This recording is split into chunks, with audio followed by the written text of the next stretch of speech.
Chat. The sky above Earth shimmered unnaturally, a ripple of silver threading briefly through the blue before vanishing like a mirage. No one noticed it, not the children in the suburban park chasing each other around jungle gyms, nor the tired parents half watching from worn benches, their minds lulled by routine. It was just another day. At least it should have been. 6-year-old Kendra Lee paused mid-chase, her breath catching in her chest. Something flickered in her peripheral vision, a glint maybe or a shimmer in the air. She turned her head. Nothing. Just trees, grass, and the flash of her brother's red sneakers as he ran by.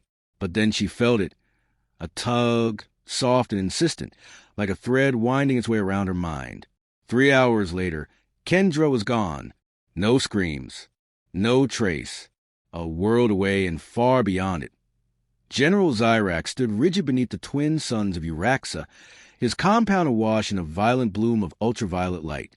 His deep emerald skin rippled with tension as his second-in-command, Saltek, finished his report. 5 human juveniles, transported without authorization, 3 within a rotation cycle. Earth-based, the extraction signatures match Uraxan tech. Zyrak's pupils narrowed to slits. He turned away, crossing the obsidian floor of the command chamber with fluid purpose. The tendrils at his temples pulsed faintly, a sign of rising agitation. "Are you certain?" he asked, though he already knew the answer. Saltek would not bring half-truths to the High General. "Yes, sir." The energy trail was masked, but the signature is clear. Modified protophase drives. Mid-level tech. Not ours, but Uraxan in origin. Zyrak exhaled through his fangs, low and controlled. A swirl of sand caught in the breeze outside, slamming softly against the crystal panel walls. This violates the accord. Human juveniles are coded class preserves. Unclaimed, protected. His voice, though calm, reverberated with fury. They are not resources, not experiments. Someone is playing God. Saltek lowered his gaze. "I've already issued containment inquiries. Quiet ones. No formal alert. If the council, they will not hear of this." Zyrak's voice cut through the room. "Not until I know who's behind it." In truth, he feared more than political repercussions. The Intergalactic Preservation Treaty wasn't a set of guidelines. It was a cornerstone of peace between 100 worlds. Humanity, though primitive, had been flagged centuries ago for genetic and neurosynthetic potential. Untouched, they were to be observed only. No contact, no interference. And yet here they were, children plucked from their homes like fruit from low branches. Earth's governments reacted as expected, panic beneath politeness. A quiet scramble of internal memos and hushed inquiries. Defense satellites scanned their grids more thoroughly, and a few classified protocols were quietly activated. But no one wanted war, especially not over children who might still turn up with nothing more than a story no adult would believe. 3 more disappeared.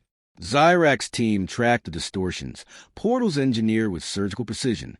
Whoever was behind this wasn't careless. But they weren't flawless, either.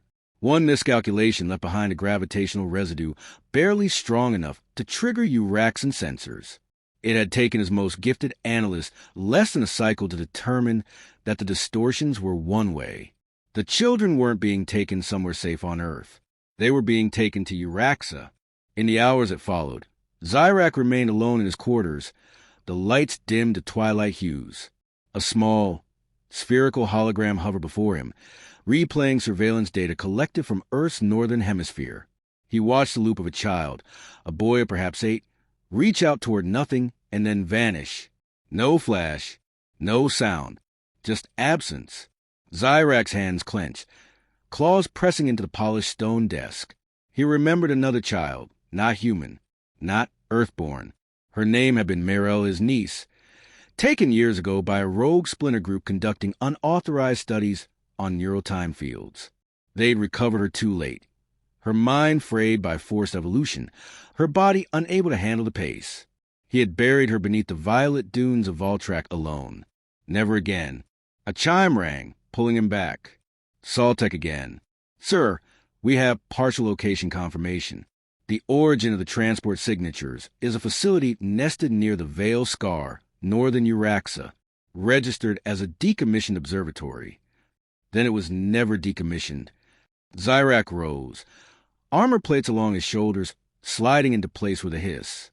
Have the Talon squad ready for silent deployment. No fleet. We go in quiet. Sir, should we request council sanction? Zyrak's expression didn't change. This is not a diplomatic maneuver. Commander, this is reclamation. If these beings are using our planet as a hunting ground for experiments, they forfeit Uraxan protection. Outside the compound, the landscape shifted with light. Great mushroom-like trees casting shadows across fields of iridescent grass. Birds with transparent wings dipped and vanished through layers of airborne pollen. It was beautiful, but not today. Back on Earth, the stories began to spread. One parent, desperate and ignored by authorities, leaked a photo, grainy and barely comprehensible, of what appeared to be a child standing inside a curtain of shimmering air. The story exploded online, drawing ridicule, fear, and attention from far less patient hands. Fringe groups screamed alien conspiracy. News outlets swirled. People demanded answers from leaders who had none. But Zyrak didn't have time to worry about Earth's politics. Every minute mattered. If the abductors were who he feared, a rogue science order seeking to unlock the quantum minefields predicted in human development, then the children were already in danger. He had to find them before they were broken, or worse, before they were turned into something unrecognizable. The dropship slid silently through Uraxa's lower atmosphere, cloaked in adaptive refractors. Zyrak stood near the viewport, his eyes locked on the jagged peaks of the Veil Scar, where shadows moved unnaturally even in daylight. Beneath those crags, something waited, an enemy clever enough to avoid detection and bold enough to provoke war. As the ship dipped lower, he caught sight of the observatory, barely more than a scar in the jungle canopy, disguised and forgotten. But it wasn't forgotten now. "Prepare to breach," he said, his voice low. For the first time in a long while, General Zyrak felt fear, not for himself, but for the lives of those small, fragile beings who had no idea what galaxy they were in, and for what might awaken inside them if it was already too late. Chat. The air shimmered with bioluminescent haze as General Zyrak stepped onto Uraxa's surface. The jungle pulsed like a living mosaic. Towering flora spiraled skyward, petals breathing in slow rhythms, and roots glowed faintly with heat. Everything was vibrant, alien, and alive. But even in this natural wonder, the Veil Scar stood apart. A deep gash in the earth, carved by ancient tectonic violence and cloaked in silence. Below, buried in its shadows, the decommissioned observatory remained hidden. On approach, it looked like an organic tumor fused with stone, overgrown by camouflage vines and phototropic fungus.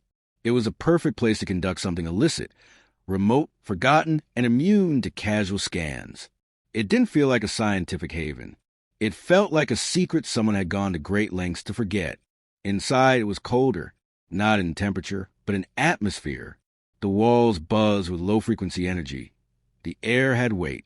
Zyrak and his Talon squad moved swiftly, phasing through corridors, their suits adapting to electromagnetic disturbances. This was not an old observatory. It was operational. Recent footprints, data cores still active, biolights calibrated to maintain live subjects. They found the children in a containment wing. 6 of them, each encased in a soft, translucent field, unharmed but subdued. They weren't crying or panicked. They were calm. Too calm. Each one stood in quiet fascination, eyes slightly distant, focused on something unseen. Zyrak ordered the extraction teams to move in, disabling the stasis nets gently. As the first child, a boy with tightly curled hair and wide brown eyes, stepped out of the field, he reached instinctively for Zyrak's hand. The gesture, simple and human, pierced the general's armor more than any weapon. He gripped the child's fingers carefully, noting the elevated pulse and faint bioelectric feedback that didn't match any Terran baseline. "They've been altered," Saltek whispered behind him, scanning the biometric readouts. "Subtly, but their neural patterns are above projected averages." "What were they doing to them?"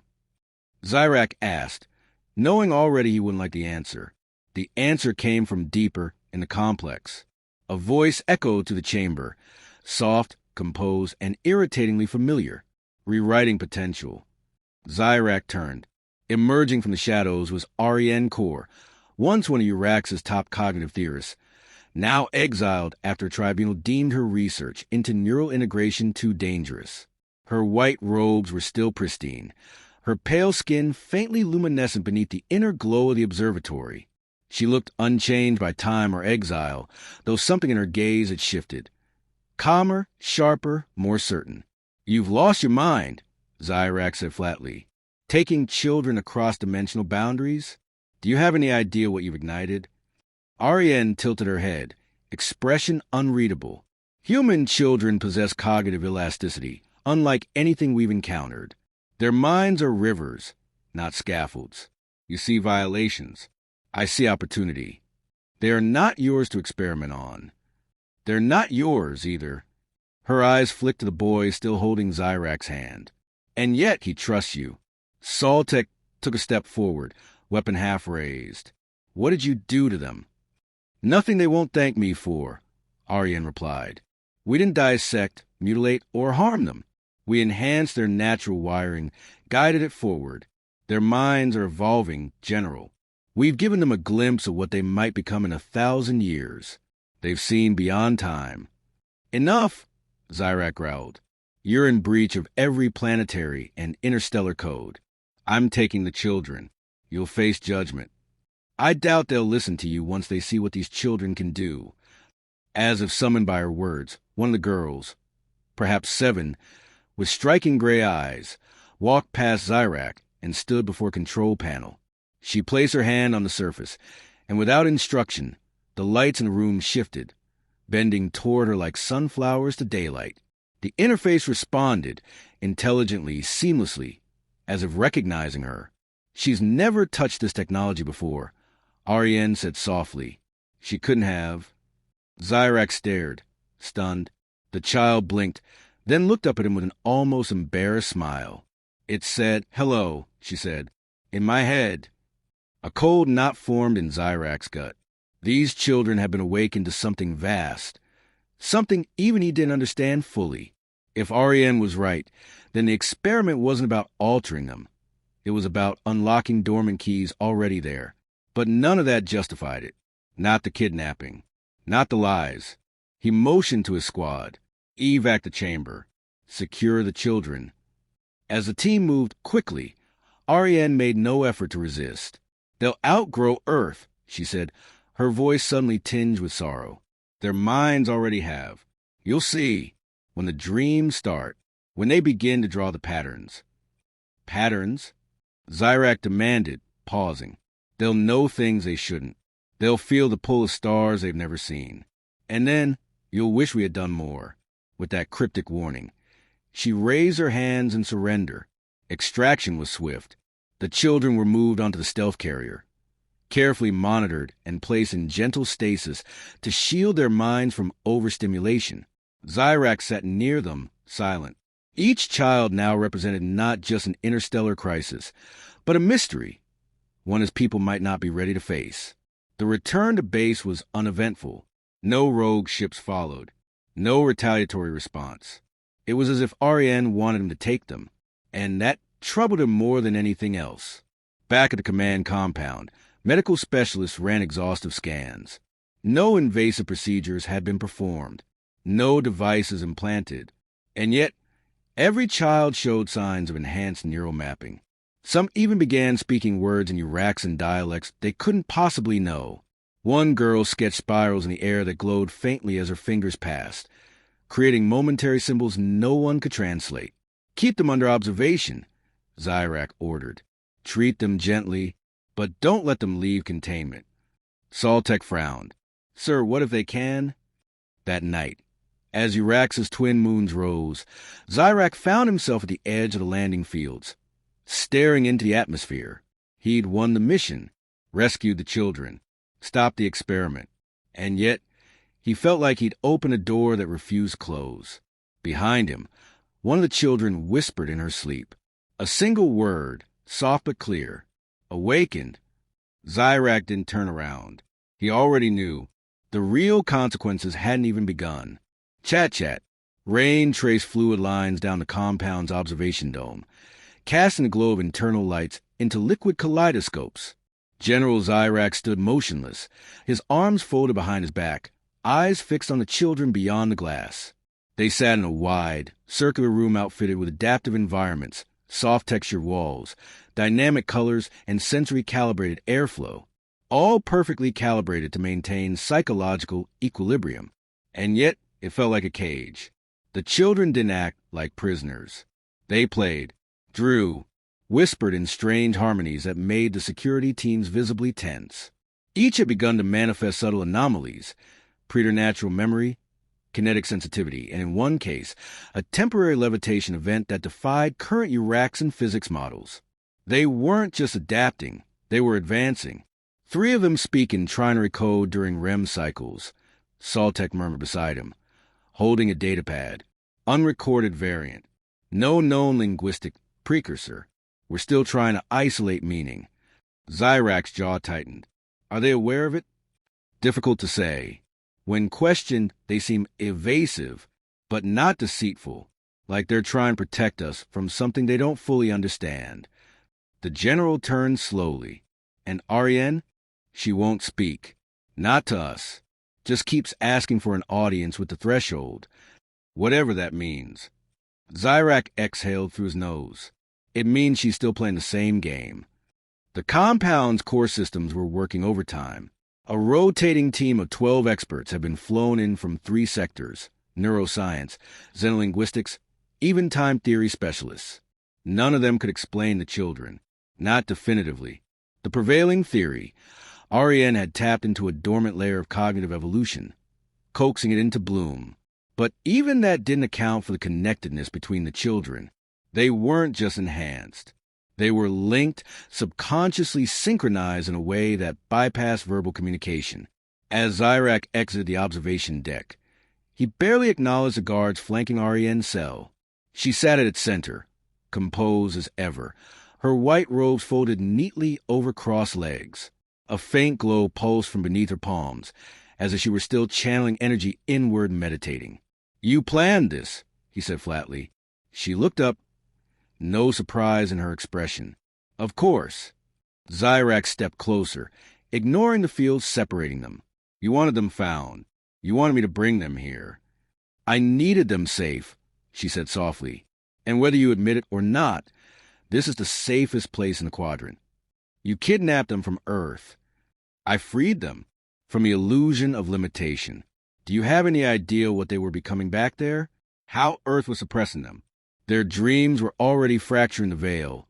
Spontaneous temporal feedback, localized psychic interference. Humanity would have devoured them or buried them in fear. You know it." Zyrak's voice dropped. "You're playing with forces beyond our comprehension." "No, they are. I merely guided the ignition." Her words hit with surgical precision. He didn't trust her, but part of him feared she might be right. What if Earth wasn't ready? What if no one was? "We're detecting spikes in shared neural activity during dream states." Saltek's voice cut through the comm. "It's affecting our systems." Power fluxes. Localized gravimetric drift. "Orders." Zyrak hesitated. "They're sinking again," Ariane said calmly, as if confirming the obvious. "It won't stop. Their bond is not a side effect. It's the architecture." The general turned sharply. "What are they sinking to?" A long silence. Then her answer came. Something older than language, older than species. Consciousness that waits in the deep fold of the stars. "Poetic nonsense," he snapped. "Then explain why they speak in triads. Why their dreams form the same geometric lattice, no matter how far they're separated. You think this is evolution. But it's more. It's inheritance." He left her cell without another word, unsettled. By nightfall, the compound's emergency protocols had engaged. Gravity fluctuations triggered a level 3 lockdown, and the children were moved to deep core stasis units. As they were transferred, Zyrak noticed a change in their demeanor. No resistance. No panic. Only a sense of resignation. as if they knew containment was temporary. In the control room, readings became increasingly erratic. Electromagnetic surges pulse in intervals, 3 seconds apart. Always 3. Instruments calibrated to predict fluctuation failed. Zyrak leaned over the main console, watching the numbers cycle with clinical detachment. They're forming a harmonic. Saltek said under his breath. Zyrak didn't respond. He was watching a waveform. 3 peaks, equidistant, recurring, not random. From the side, a comm-tech called out, "Sir, we've picked up a burst transmission, originating inside the compound." "From where?" The tech hesitated. "Child number 5. The girl. She's broadcasting." "What frequency?" "No known band. We're triangulating it using gravimetric displacement. The signal is folded nonlinear." Zyrak stared at the screen. There, in flickering glyphs, was the signal. 3 interlocking spirals, spinning outward in sequence. "Patch it through," he said. The room filled with a soft resonance. 3 tones layered, like a chorus sung through crystal. No words, just harmony. But everyone felt it, in their bones, behind their eyes, like remembering a lullaby from a life never lived. Moments later, all 6 children sat up simultaneously, wherever they were in the compound. They looked toward the nearest wall, their gazes aligning perfectly, as if seeing something invisible approach. "They found each other," Ariane said over the internal comm, uninvited but chillingly timely. Or rather, they were never apart. That was when the power died. For 3 seconds, every system in the compound flatlined. Not a flicker. No backups. No alerts. Total blackout. And in that silence, Zyrak felt something he hadn't felt in decades. A presence. Vast. Patient. Watching. When power returned, the children were gone from their chambers. Security scrambled. Alarms blared. Cameras showed nothing, only static or recordings looped in false sequences, as if someone or something had overwritten time itself within the compound walls. Zyrak's comm crackled. "General, we found them." He and Saltek rushed to the observation dome.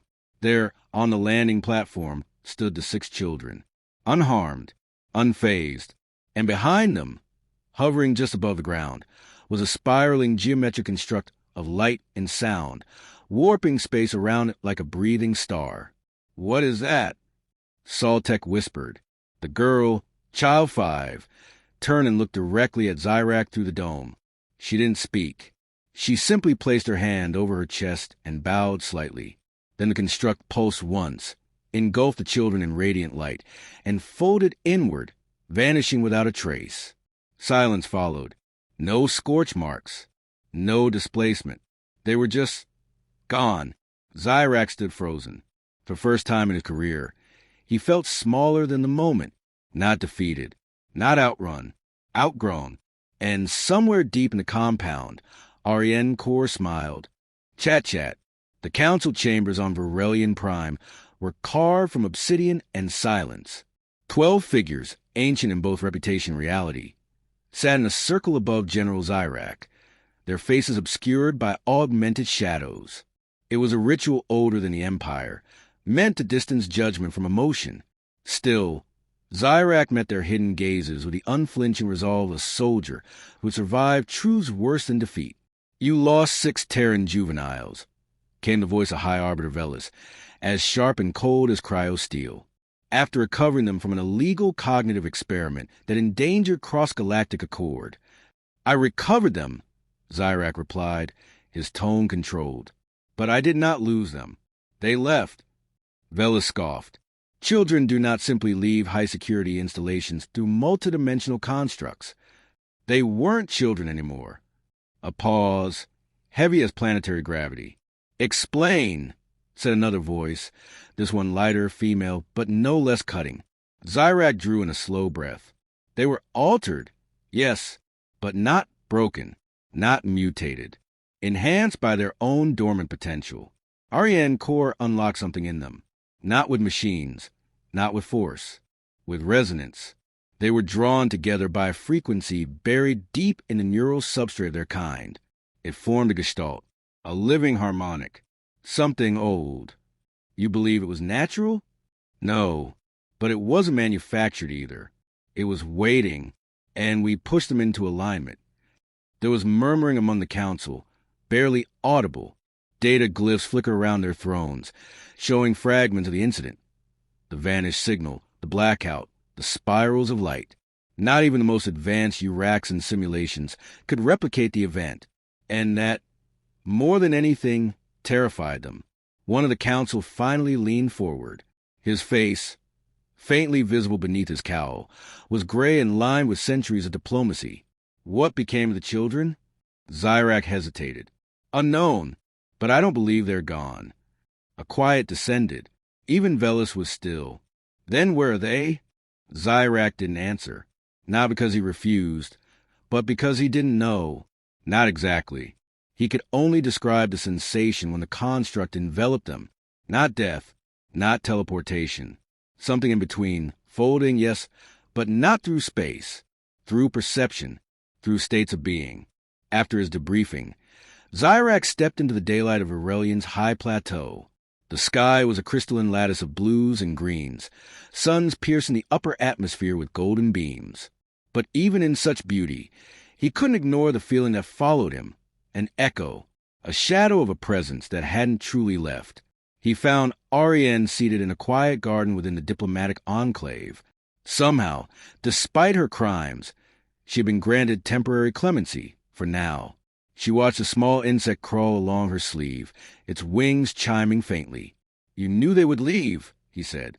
I hoped they would, she replied, still watching the insect. You gambled everything on their transformation. I didn't gamble. I listened. The dreams were only the first call. The children were never meant to remain fixed in this reality. Their minds outpaced ours the moment you brought them here. Zyrak sat across from her. Why Earth? Because it's raw, unfiltered, the chaos there breeds possibility. Their culture hasn't yet calcified around limitation. In some ways, humans are the only species left that doesn't know it can't fly. She smiled faintly, as if amused by her own metaphor. Zyrak said nothing for a moment.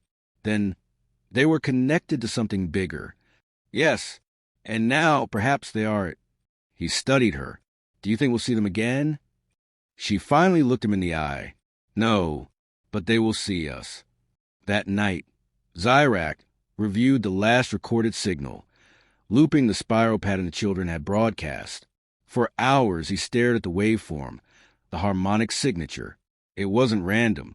It was a language, not built of words, but intention, a blueprint of becoming. In the still hours before dawn, the signal spiked. Just once. Enough to register on deep space long-wave sensors. Enough to light up half the astrophysical network. Coordinates followed, distant, uncharted. Saltec rushed to Zyrak's quarters. General, it's them. Zyrak stood at the viewing window, already dressed, gaze distant. I know. Within hours, a vessel was launched. Small, unarmed, purely exploratory. A volunteer crew only. Zyrak declined to go. Not out of fear, but out of recognition. His part in this story was over. Before departure, Saltec stood with him on the launch pad. What if they're different? The young officer asked. What if they're not children anymore? They're not, Zyrak replied. But they're not lost. Not yet. Saltec nodded. Why send us then? Why not just shut it all down? Zyrak turned to him, a faint, strange hope in his eyes. Because when the universe sings, we should try to understand the melody. The ship disappeared into the fold, chasing a signal born not of technology, but of awakening. And somewhere in a place beyond coordinates and clock time, 6 voices sang a new pattern into the fabric of space. One not meant to be decoded, but lived. Not an end, not even a beginning, but the sound of something finally remembering what it had always been.